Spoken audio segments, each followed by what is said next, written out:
Company එක manager කෙනෙක් වෙන්න සිහින දකින කෙනෙක් වෙන්න ඇති. ඒ වගේම ඔයා මේ වෙනකොට කම්පැනි එක මැනේජර් කෙනෙක් විදියට වැඩ කරන කෙනෙක් වෙන්න ඇති. ඒ වගේම ඔයා ඔයාගේම කම්පැනි එක ඕන කෙනෙක් වෙන්න ඇති. මේ හැම කෙනෙකුටම වැදගත් වෙන ස්කිල් එකක් ගැන තමයි අද අපි මෙතෙන්දි කතා කරන්නේ. ඒ ස්කිල් එක තමයි ඔයාගේ එම්ප්ලොයිස්ලාත් එක්ක ඔයාගේ ටීම් එකත් එක්ක ඉතාමත්ම හොඳින් රිලේෂන්ෂිප් එකක් පවත්වාගෙන ඔවුන්ගේ ස්කිල් එක අනුව ඔවුන්ගේ හැසිරීම අනුව හරියට එම්ප්ලොයිස්ලාව අයිඩෙන්ටිෆයි කරගෙන ඒ එම්ප්ලොයිස්ලාව අපි අපේ කම්පැනියේ දියුණුවට යොදාගන්නේ කොහොමද? අපේ ටීම් එකේ දියුණුවට යොදාගන්නේ කොහොමද කියලා තමයි අපි මේ වීඩියෝ එකේදී කතා කරන්නේ. මම ඔයාලට මේක පැහැදිලි කරන්න අද ලස්සන concept දෙකක් ගැන ඔයාලට කියලා දෙනවා. ඉතාමත්ම සරලව සහ මේක මගේ experience එකක් ඔයත් එක්ක share කරනවා. මේක ළඟදී දවසක් අපේ Excel doctor team එකට request එකක් ආව company එකකින්. ඒගොල්ලන්ගේ company එකට ERP system එකක් implement කරනවා. ඒ ERP system එකට implement කරන්න අපේ සහයෝගය ලබා ගත්තා. එතෙන්දී අපි මෙන්න මේ concept දෙක යොදාගෙන තමයි ඒ ERP system එක ඉතාමත්ම සාර්ථක විදියට අපි company එකට implement කරේ. මෙතෙන්දී මම ඔයාලට කියලා දෙනවා skill will matrix එක සහ adoption curve එක කොහොමද ඔයාගේ ව්‍යාපාරයේ දියුණුවට යොදාගන්නේ කියලා. හරි. මම මුලින්ම ඔයාලට මේක පොඩි සිනාරියෝ එකක් කියන්නම්. මේ කම්පැනියේ මේක ERP system එක මුලින්ම implement කරේ finance department එකට. මේ finance department එකේදී අපි මේක implement කරන්න කලින් අපි මේ ඉන්න employees ලගේ skill එක සහ will එක අපි හරියට identify කරගන්න ඕනේ. මේකට අපි skill will matrix එක යොදාගත්තා. මෙතෙන්දී මේ කම්පැනියේ ඕනගේ නම ඇවිල්ලා සරිත් සහ මේ කම්පැනියේ senior accountant කෙනෙක් ඉන්නවා. senior accountant තමයි ප්‍රසන්න. මේ ප්‍රසන්න යටතේ ඉන්නවා ගයාන් අසංක කියලා senior executives දෙන්නේ. ඊට පස්සේ තව ප්‍රබෝධ කියලා executive කෙනෙක් ඉන්නවා සහ ළඟදී මේ කම්පැනියට intern කෙනෙක් විදියට join කරගත්තා දිනෙත් කියලා employee කෙනෙක්ව.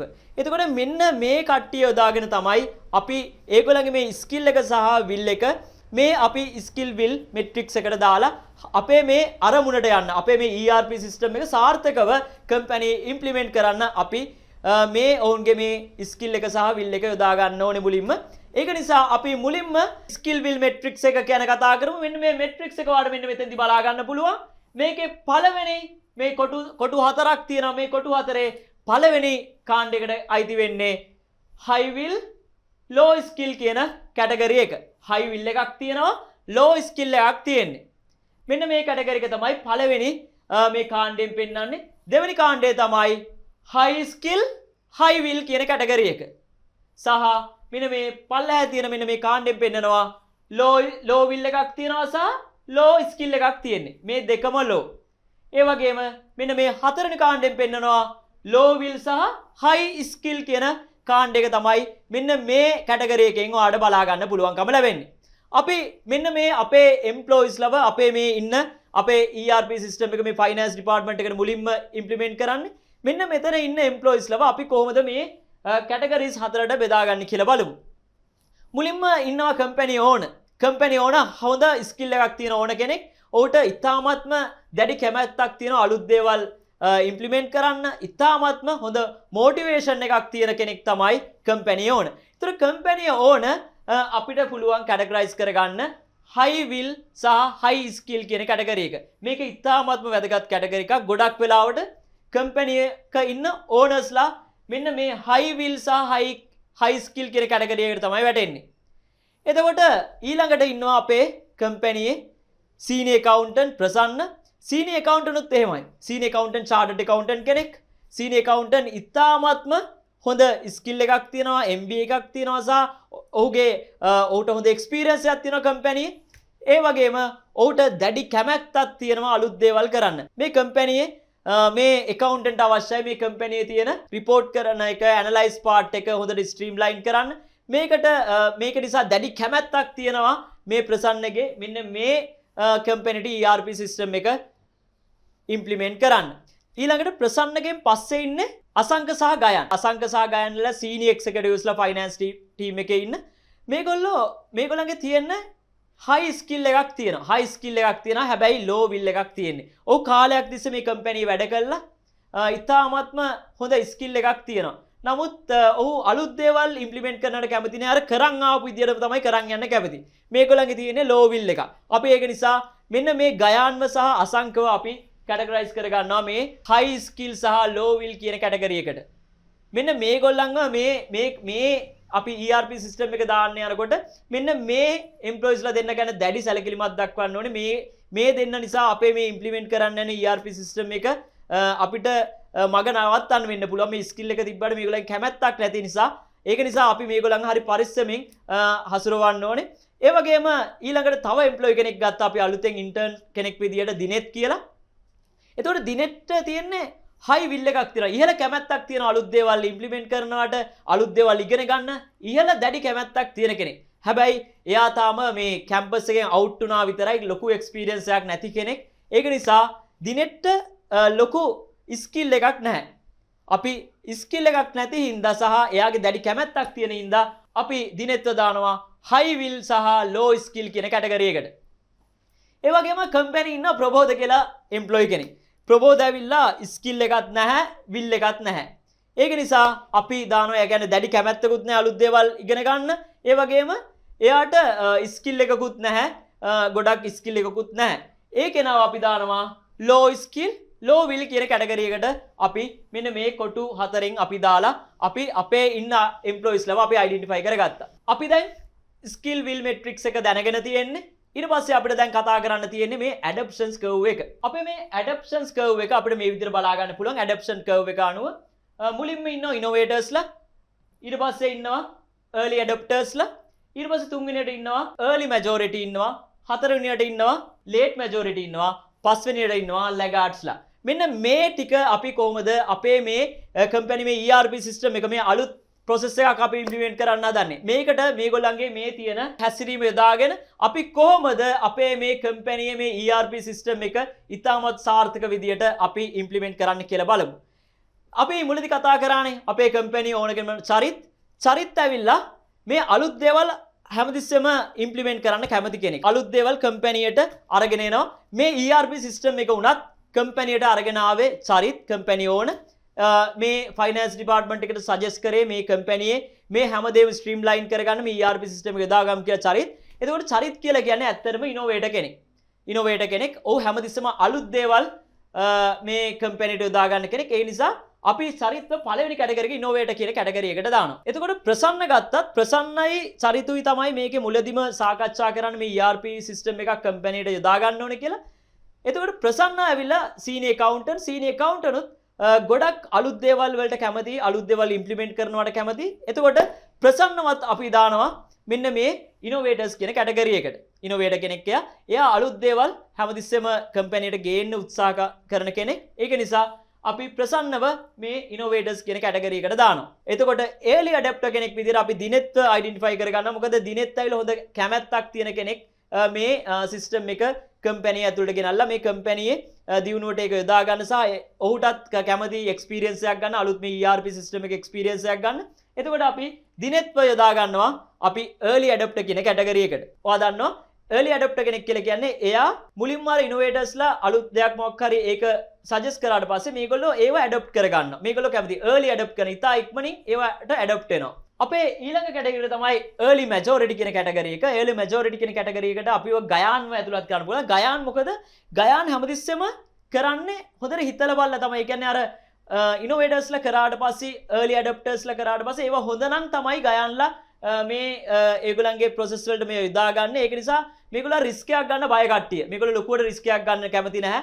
හැමතිස්සෙම ඒගොල්ලෝ අර උඩ කරපු ඒ කියන්නේ early adoptersලා හරි innovators-ලා හරි කරපු දේවල් තමයි ඒගොල්ලන්ව follow කරන එක තමයි මේගොල්ලෝ කරන්නේ.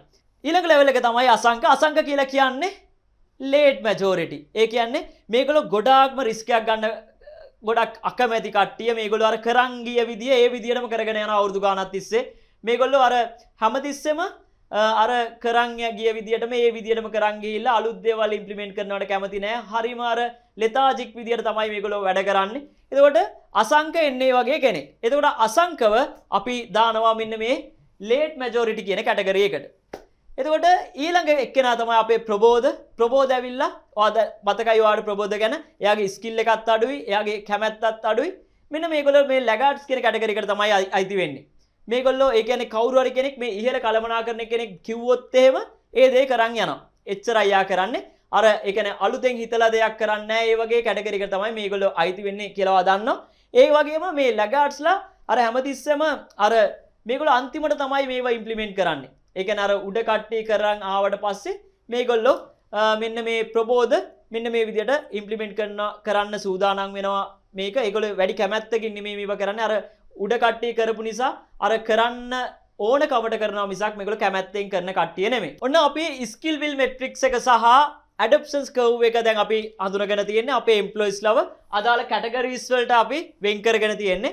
අපි දැන් මේ සිස්ටම් එකේ ERP සිස්ටම් එක දැන් ඉම්ප්ලිමන්ට් කරන්න යන්නේ. මේකෙදි ඔයාලා දන්නවනේ හයි ස්කිල් එකක් සහ හයි විල් එකක් තියෙන දෙන්නෙක් තමයි චරිත් සහ ප්‍රසන්න කියලා කියන්නේ. අපි මේ චරිතුයි ප්‍රසන්නයි ඒ කියන්නේ කම්පැනි ඕනයි සීනියර් ඇකවුන්ටන්ට් එකතු වෙලා මේ ERP සිස්ටම් එක ඉම්ප්ලිමන්ට් කරන වැඩේ පටන් ගන්නවා. ඒගොල්ලෝ හොඳ විෂන් එකක් හදා ගන්නවා. විෂන් එකක් හදාගෙන දැන් මේක කම්පැනියේ අනිත් අතර කමියුනිකේට් කරන්න හදන්නේ. මුලින්ම ප්‍රසන්න තමයි මේ ERP සිස්ටම් එක ටෙස්ට් කරන්නේ. මේකේ ටෙස්ට් රන් එක කරන්නේ ප්‍රසන්න මේකේ ටෙස්ට් රන් එක කරලා මේකේ තියෙන ෆීචර්ස් ගැන හොඳට අවබෝධයක් ලබා ගන්නවා. ප්‍රසන්න මේකේ ෆීචර්ස් ගැන අවබෝධයක් ලබා අරගෙන ඊට පස්සේ මේකේ තියෙන මොනවා හරි ඒ කියන්නේ අඩුපාඩු ඒවා අපි කතා කරගන්නවා. මේකේ තියෙන ඒ ERP සිස්ටම් එක ඉම්ප්ලිමන්ට් කරන කම්පැනි එකත් එක්ක කතා කරගෙන මේක මේ විදිහට යනවා.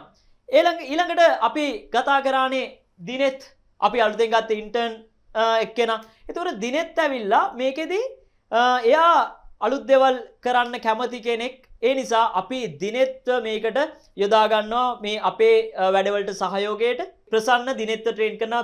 ප්‍රසන්න ඉස්සෙල්ලා එයාගේ ට්‍රේනින් එක අරගත්තට පස්සේ දිනෙත් ට්‍රේන් කරනවා. ඊට පස්සේ ඔයාලට මතක ඇති අපේ හිටිය අසංක ඇවිල්ලා early majority එකේ හිටපු කෙනෙක්. අසංක ඇවිල්ලා ගොඩක්ම අපිට වැදගත් කෙනෙක්. මේක මේ ටීම් එකේ අනිත් අය අතර අරගෙන අසංක ඇවිල්ලා හොඳ ඉන්ෆ්ලුවෙන්සර් කෙනෙක්. අසංකයි දිනෙතුයි අතර හොඳ ලින්ක් එකක් අපි හදනවා. එතකොට අසංකගේ වැඩවලට දිනෙත් සපෝට් කරනවා. මොකද දිනෙතුත් ට්‍රේන් වෙලා තියෙන්නේ. අසංකගේ වැඩවලට දිනෙත්ගේ සපෝට් එක ගන්න පුළුවන්. දැන් අසංකත් early majority එකේ ඉන්න කෙනෙක් විදියට අසංකත් මේක එක්ස්පීරියන්ස් කරලා මේකේ තියෙන පොසිටිව් පැත්ත අපි අරගෙන යනවා ඊට පස්සේ ලෙවල්ස් වලට. ඔයාලට මතක ඇති ගයාන් ඇවිල්ලා ලේට් මැජොරිටි එකේ ඉන්නේ. එතකොට ගයාන් වැඩිය කැමති නැහැ මේ අලුත් දේවල් කරන්න. හැබැයි අසංකට ඉන්ෆ්ලුවෙන්ස් කරන්න පුළුවන්. අසංකට ඉන්ෆ්ලුවෙන්ස් කරන්න පුළුවන් ගයාන්ට. මොකද ගයාන් ඇවිල්ලා අසංක ඉන්ෆ්ලුවෙන්ස් කරාට පස්සේ මොකද අර ගයාන් හැමතිස්සෙම බලන්න අනිත් අයට මේක හොඳයි නම් තමයි එයා වැඩේට එන්නේ. නැත්නම් අර පරණ කරන් යන විදියටම කරන් යනවා. මේ අලුත් දේවල් කරන්න බෑ. අර පරණ කරන් ගිය ක්‍රමේ හොඳයි කියන ලෙවල් එකේ තමයි අපේ ගයාන් ඉන්නේ. හැබැයි අසංක දැන් මේක ටෙස්ට් කරලා බලලා මේක හොඳයි කියලා පොසිටිව් ෆීඩ්බැක්ස් දෙනවා ගයාන්ට. ගයානුත් දැන් වැඩේට එකතු වෙනවා. සහ ඒ අතර අපි ගයාන්ට දුන්නා ට්‍රේනින් එකක්. මේකේ තියෙන මේ පොසිටිව් පැත්ත ගැන ට්‍රේනින් එකක් දුන්නා. ඒකත් එක්ක ගයානුත් දැන් වැඩේට හවුල් කරගත්තා. එතකොට අපි අර ඔයාලට මතකනේ ප්‍රබෝධ එක්සිකියුටිව් කෙනෙක් හිටියා ප්‍රබෝධ කියලා. ප්‍රබෝධ වැඩිය මේවට කැමති කෙනෙක් නෙමේ. අර මෙයා බෑ කියන ලෙවල් එකේම ඉන්න කෙනෙක්. මේගොල්ලෝ ඇඩොප්ට් වෙන්න කැමති නැහැ වැඩිය. අපි ප්‍රබෝධව මේ වැඩේට බල කරන්නේ නැහැ. අපි ප්‍රබෝධට අර එයාගේ ඒ කරන් යන ටාස්ක් එකේ විදිහට කරන් යන්න දෙනවා. අපි අනිත් ටීම් එකේ ඒ විදිහට හදලා තියෙන්නේ. හැබැයි ප්‍රබෝධ කාලයක් යද්දි ප්‍රබෝධට ඔටෝමැටිකලිම ඇඩොප්ට් වෙනවා සිස්ටම් එකට. මොකද දැන් හැම කෙනෙක්ම සිස්ටම් එකට ඇඩොප්ට් වෙලා තියෙන්නේ. ඒගොල්ලෝ හරි කැමැත්තෙන් මේ සිස්ටම් එක කරන් යනවා. ඒක නිසා මේකේ බෙනිෆිට්ස් දැකලා ප්‍රබෝධත් මේ ලැගාඩ්ස් ලෙවල් එකේ හිටපු ප්‍රබෝධත් අපේ මේකේ මේ ERP සිස්ටම් එකට එයා කැමැත්තෙන් එනවා. අපිට මාස 7ක් වෙන ඉතාම කෙටි කාල සීමාවකදී අපිට පුළුවන් වුණා මේ ඉන්න ටීම් එකේ ඉන්න මේ කීප දෙනාව එකතු කරගෙන අපිට මේ ERP සිස්ටම් එක මේ කම්පැනි සාර්ථකත්වයට යොදා ගන්න. මේ ටීම් එකම දැන් ERP සිස්ටම් එකත් එක්ක වැඩ කරන්නේ. ඉතාමත්ම සතුටින් වැඩ කරනවා. ඒගොල්ලන්ට මේකේ බෙනිෆිට්ස් දැන් ඒගොල්ලෝ අත්විඳිනවා. ඔයාලටත් පුළුවන් ඔයාලගේ කම්පැනි එකේ ඉන්නවා නම් විවිධ ශේෂ්ඨවල එම්ප්ලොයිස්ලා ඔවුන්ගේ මේ ස්කිල් එක බලලා සහ ඔවුන්ගේ විල් එක බලලා සහ ඒගොල්ලෝ මේ ඇඩොප්ට් වෙන විදිය බලලා ඔයාලට පුළුවන්කම ලැබෙනවා ඔයාගේ ව්‍යාපාරයේ සාර්ථකත්වයට ඔයාගේ ටීම් එකේ සාර්ථකත්වයට ඔයාගේ කම්පැනි අරමුණ වෙනුවෙන් මුළු ටීම් එකම මෙහෙවන්න. මෙන්න මේ ස්කිල්ස් ඔයා හදාගන්න. මෙන්න මේ টপ ස්කිල්ස් ඔයා හදාගන්න ඕනේ. එන්නේ ඒකට තමයි අපි ඉන්නේ টপ ස්කිල්ස්. අපි ඔයාලට මෙන්න මේ knowledge එක අපි ලබා දෙනවා practical scenarios උත් එක්ක. ඔයාලට මේ skills ඔයාගේ ව්‍යාපාරයට, ඔයාගේ ආයතනයට, ඔයාගේ කණ්ඩායමට ඉතාම සාර්ථක විදිහට යොදා ගන්න පුළුවන් විදිහට practical scenarios එක්ක අපි ඔයත් එක්ක share කරනවා. ඔයත් මේ වගේ ස්කිල්ස් මේ වගේ টොප් ස්කිල්ස් තවත් දැනගන්න අවශ්‍ය නම් ඔයාට පුළුවන් අපේ Excel විදු YouTube channel එක subscribe කරලා තියාගන්න. ඒ වගේම අපේ Facebook TikTok channel උත් subscribe කරලා තියාගන්න හැකියාව තියෙනවා. ඔයා මතක ඇතුව පල්ලෙහා comment එකක් දෙන්න. ඔයා ඉන්නේ මේ adoption curve එකේ මොන level එකේද කියලා ඔයා අපිට comment එකකින් දෙන්න. ඒ වගේම ඔයා ඉන්නේ මේ skill will metrics එකේ මොන category එකද කියලාත් අපිට කියන්න. මොකද ඔයාව අපි ඊළඟ level එකට අරගෙන යන්නේ. ඒක ඉතාමත්ම වැදගත්. ඔයාගේ මේ skill එකට අනුව අපි ඔයාට අවශ්‍ය වෙන මේ knowledge එක මේ YouTube channel එක හරහා අපි ලබා දෙන්න බලාපොරොත්තු වෙනවා. එහෙනම් thank you very much. අපි ඊළඟ දවසේ අලුත්ම මේ top skills ගැන කතා කරන වීඩියෝ එකකින් හම්බෙමු.